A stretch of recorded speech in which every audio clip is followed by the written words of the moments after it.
for the next chapter. Yeah, I was just about to come find you. Let's see what it says. Now sprout to life the story's seeds, stirred by wind-borne melodies. Then on that breeze the music leaves, fading into distant memories. Seek the place where wind and tale entwine, and once there, make 3 riddles into verse, and 3 melodies into song. For in poetry and song will this story start to blossom.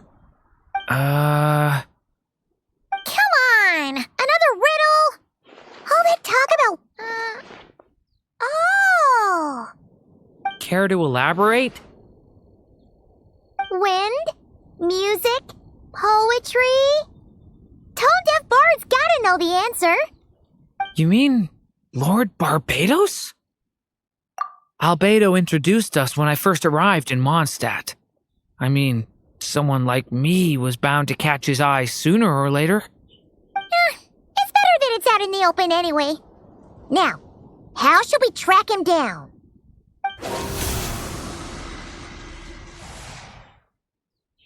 I'm pretty sure he's already caught wind of what's going on here. Why don't we just see where the wind takes us? Right. He definitely makes it easy to forget he's a real god sometimes. It's all for my daughter.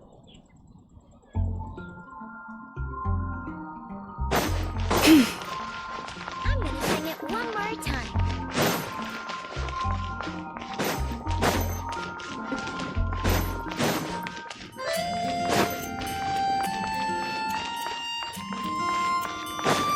The whispers of the wind.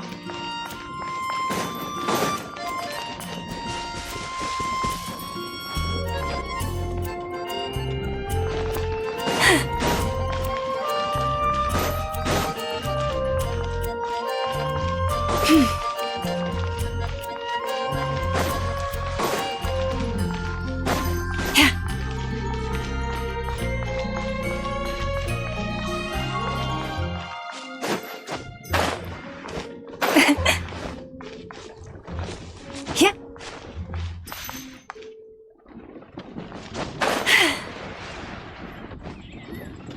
Traveler, Paimon! What a sight for sore eyes! And the little dragon from the fairy tale world. I heard your voices calling out to me on the wind. Something about needing help with a riddle? Sorry to disturb you, Lord Barbados. Disturb me? Not at all! To tell you the truth, I'm just as curious about this riddle as you are. Let me take a look.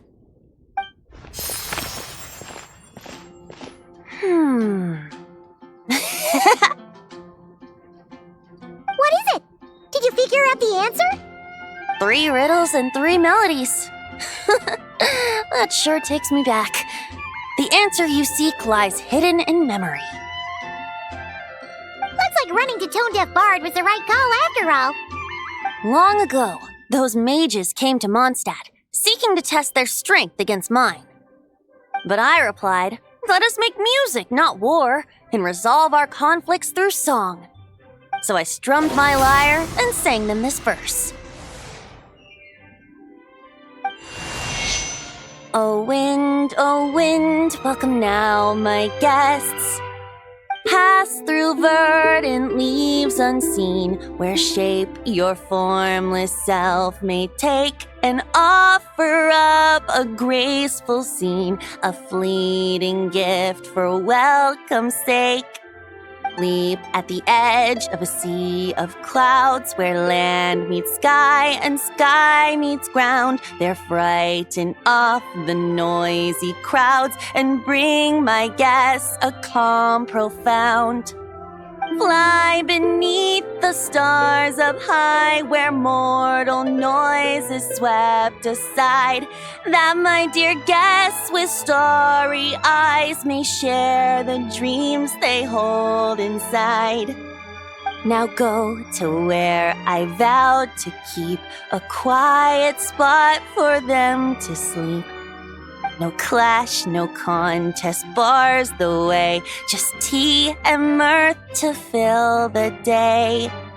There you have it, the 3 melodies.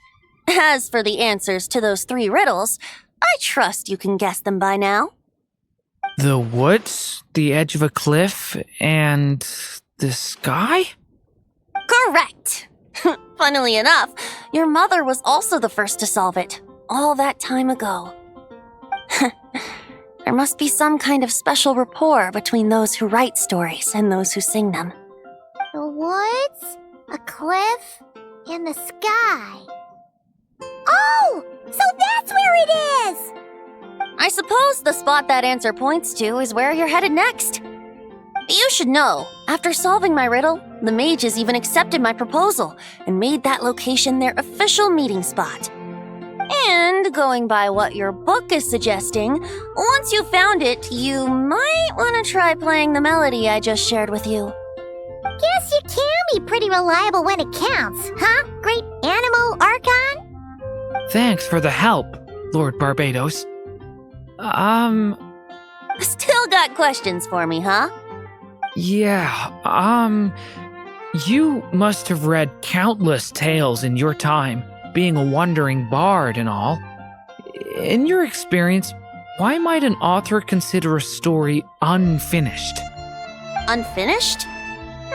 Well, I guess if there's something left to accomplish in the story, or, if the last line goes, "To be continued." Huh? Wow, your helpfulness lasted for like 1 second. In all seriousness, I would think the answer to that question lies in your mother's story itself. It's not my place to pry any further. All right then, we should get going.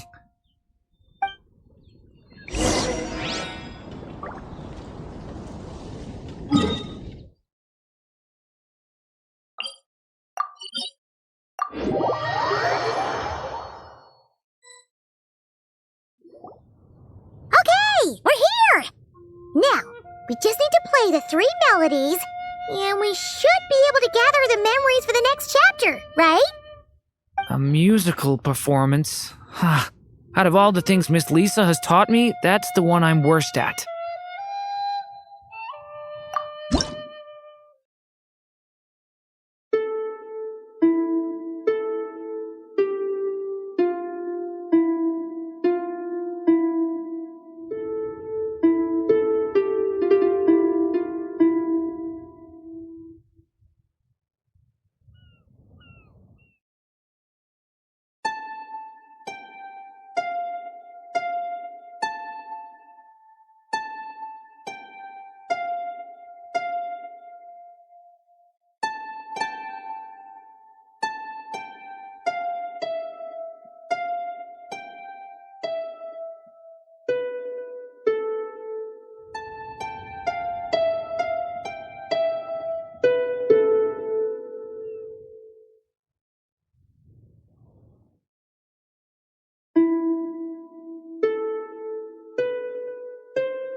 Even a war that shook the world could not halt the witches' gatherings. Yet even so, with the passing of time, 3 of their teacups no longer came to be set. The witches did not linger long in sorrow, for the story witch had brought glad tidings of her own. Born was her dragon child, safe and sound. Her fellow witches offered up their blessings, eagerly debating how to celebrate the child's birth.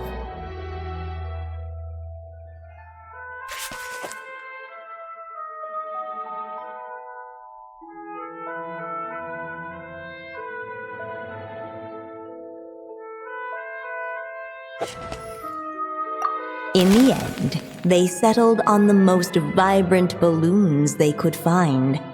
After all, what could be more joyous than the arrival of new life? And so, the witches' gathering turned into a birthday celebration.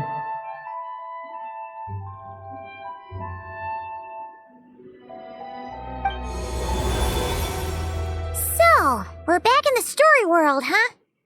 As if from nowhere, new guests appeared at the witches' table.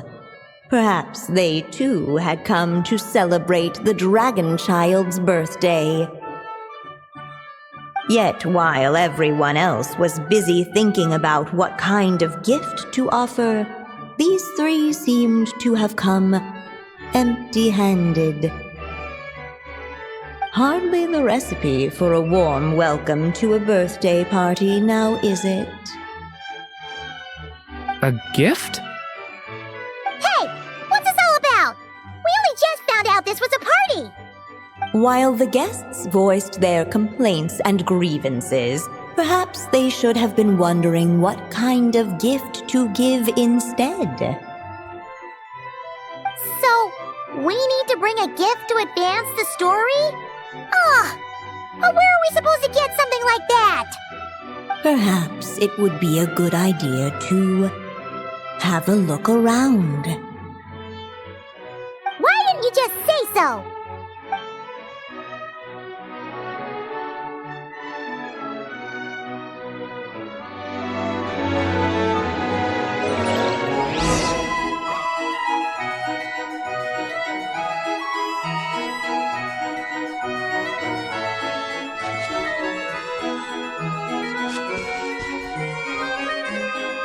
Hey, could we use these as gifts, maybe?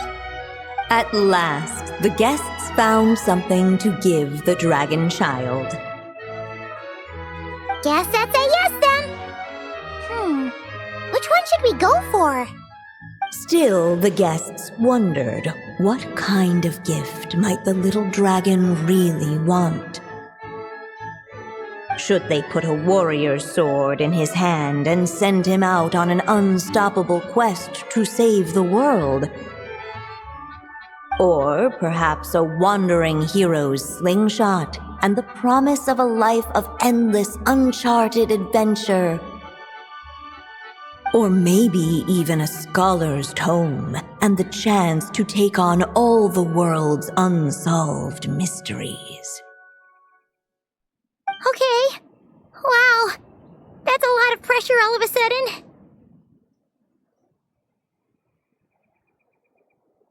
Oh yeah!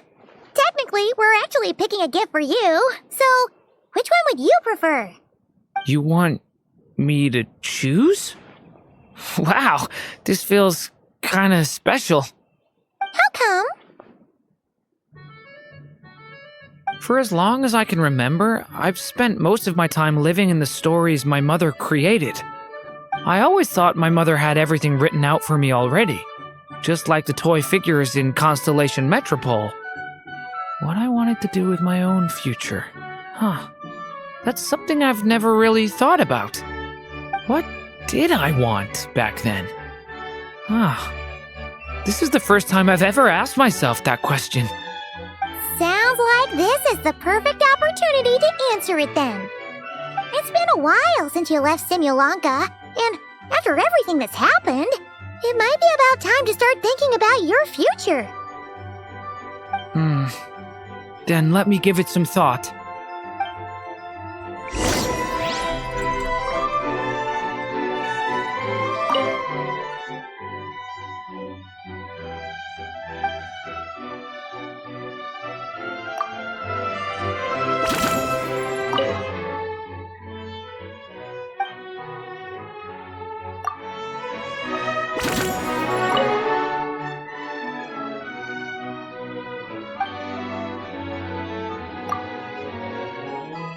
In the end, the guests settled on the wandering hero's slingshot.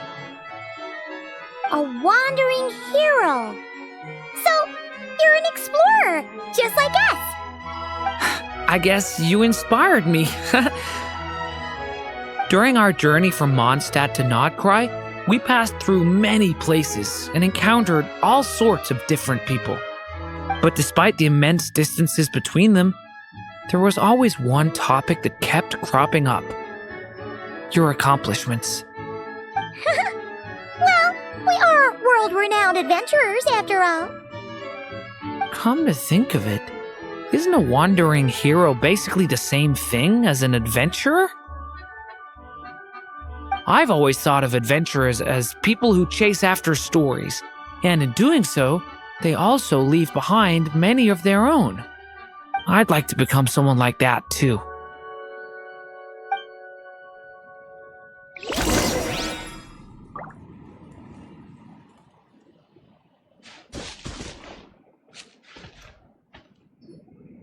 Alright, they should let us in now that we've got a gift, right?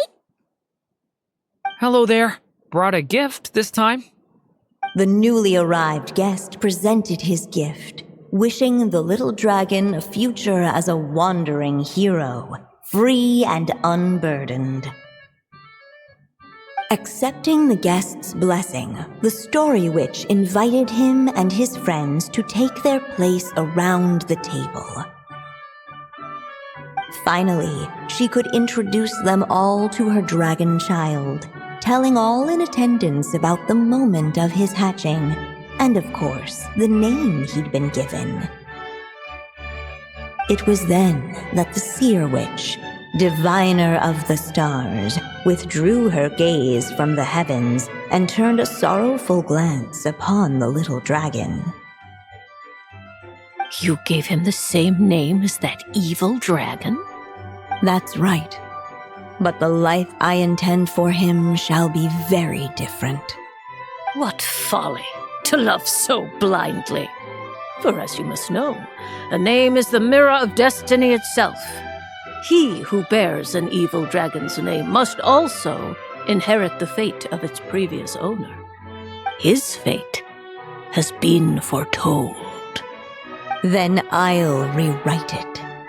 The witches at the table fell silent, for they knew the seer witch's words had never once proven wrong. Yet, just as clearly, they recognized the story witch's resolve, for there is scarce a force in this world more fearsome than a mother's love. At last, the merry witch stepped forward, dispelling the uneasy silence. So be it. Then we'll all lend a hand. Together, we shall rewrite this child's fate. You mean to defy one of the fundamental rules of this world? I refuse to be shackled by such rules. Besides, this is a witches' gathering, is it not? What could be more fitting a subject for this occasion than to defy them? Oh? Sounds like an interesting experiment. I suppose, were we to succeed in this endeavor, we might bring a touch of wonder to this otherwise dreary sky of stars. The merry witch finally talked them all round, just like she had done many times before. Warm and strong as the sun she was, so much so, in fact, that those who her light shined down upon had no choice but to bask in it. And so the witches readied their gifts, 3 marvels of the cosmos. For this child, I shall decipher the ravings of the heavens and lay bare before him the trickery of fate. For this child, I shall leave a formula powerful enough to unravel the very origins of this world, that he may seek another solution for the conundrum of his life. For this child, I shall call upon wondrous magic to make possible his impossible wish. All the story witch had was the pen in her hand, yet with the love that flowed from it, she resolved to bring forth a marvel of her own. For this child, I shall leave behind the last story I will ever write, and with it, a path to an ending yet untold. With the witch's blessings given and received, the little dragon's fate at last began to turn.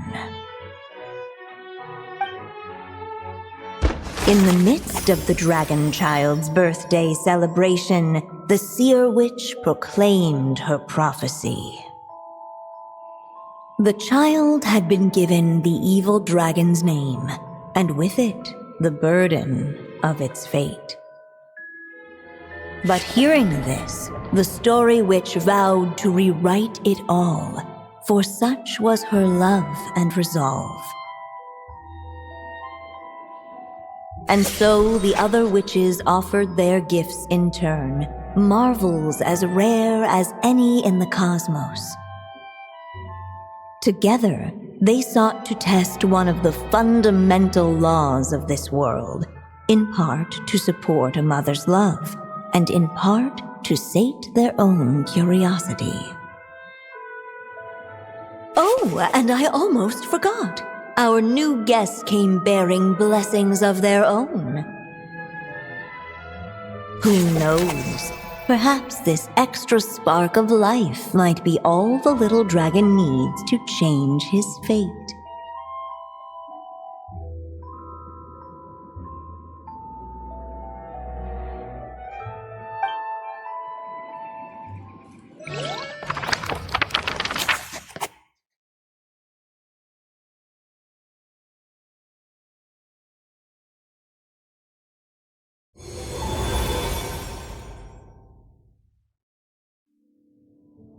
Yep, looks like we've completed this chapter too. Those witches in the story were the mages of the Hexen Circle, right?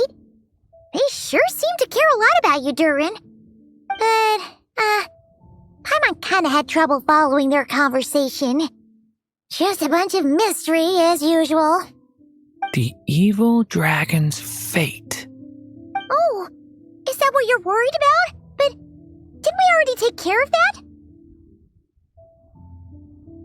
Ah, the mages must have had a hand in that, too. Also, I was just thinking, which part of the story are we even meant to be completing? Oh,